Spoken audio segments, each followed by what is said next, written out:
Take one, Connie Mark. There's reasons that people end up in the lives they do. There's no excuses for what they do, break the law, hurt people. But there's reasons. The writing is superb. This lived on the page in such a rich and full way. The fun of the show is that you care about all the characters, and that makes the tension extremely high. Hopefully at the end of one, the audience goes, oh my God, I don't know what's gonna happen in this show. And I hope we can satisfy that question in ways that are unexpected.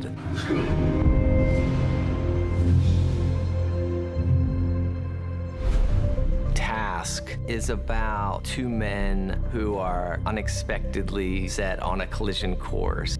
Tom Brandis, local FBI agent who hasn't been on the front line in a long time.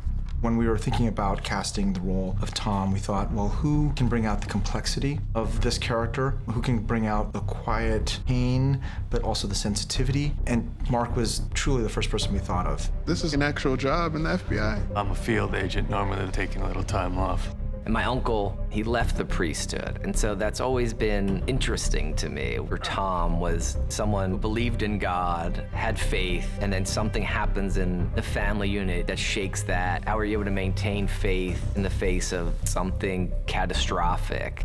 How's the family, Tom? Kathleen perhaps thought maybe it'll be good for him to take his mind off everything that's going on at home. I'll give him a kind of routine task force assignment, never expecting the case would escalate the way it does. Vice just confiscated a lovely little stash house. It's now your Tri-County Task Headquarters. It's probably a 200-year-old house. I personally found to be very charming. And the TV the man Carol bought us as a wedding gift. Morning, Tom Brandis. Lizzie. Lizzie's in a chaotic place in her life. She's like just gotten divorced and she's filterless. She can be quite disruptive, which makes her like a very fun character to play. I don't know what's happening. It's like, smells like mildew. It's like dank. When we first meet Aaliyah, she's straightforward, not there to make friends. She's here to solve the case that's been presented to them. Did we all have a chance to review the brief? I reviewed it. Yeah, I read it, boss. I think Grosso, he's not ever out of place. There's this line that Brad wrote, which is steady, always steady. And that kind of was the sort of thing that I would always go back to. Appreciate you having me, Brandis. These characters don't know each other before we meet them. So those first few group scenes, you're really kind of figuring out what the rhythm of this group is. It was a fun process, learning together.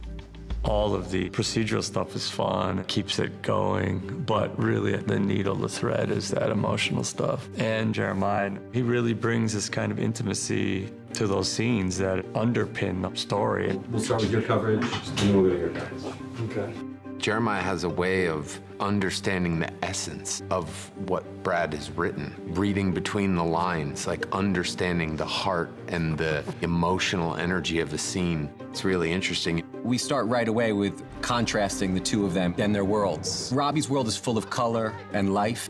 He is a jovial, wild-eyed young man, one of these guys who never quite grew up. Like a lot of people, he's under a lot of stress, but I think he has a beautiful way of not wearing that heavily and kind of letting it flow off his back. Tom's world is lifeless and static. As the episode moves forward, we start to see that in many ways, not only are they emotionally the same, but visually the aesthetic starts to unify. I need to make a life for myself. I can handle things here on my own. If I actually believed that for even half a second, I'd have left a long time ago. I would describe Maeve's situation as complicated.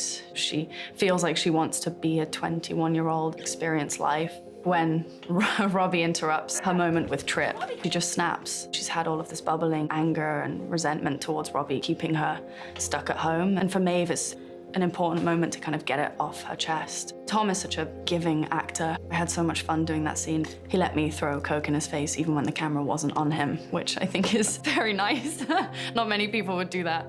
You walk into a scene with Tom Pelphrey, he knows exactly what he's doing. He really spends time on his character, and they all do. They lived these roles internally, you know, emotionally, and you feel it on screen.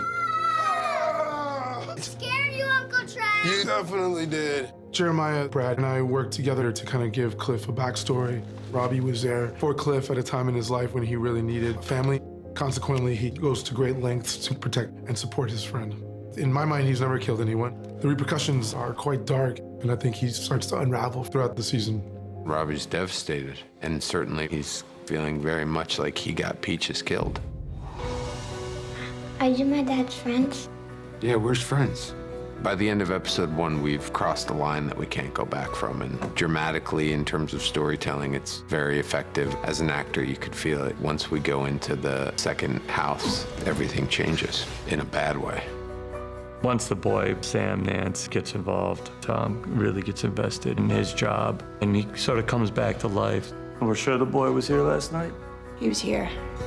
By the end, you're sort of on a moving train. At some point, it's gonna crash. I think that's really what the show is. It's unexpected and alive and funny and heartbreaking in ways that I haven't seen before.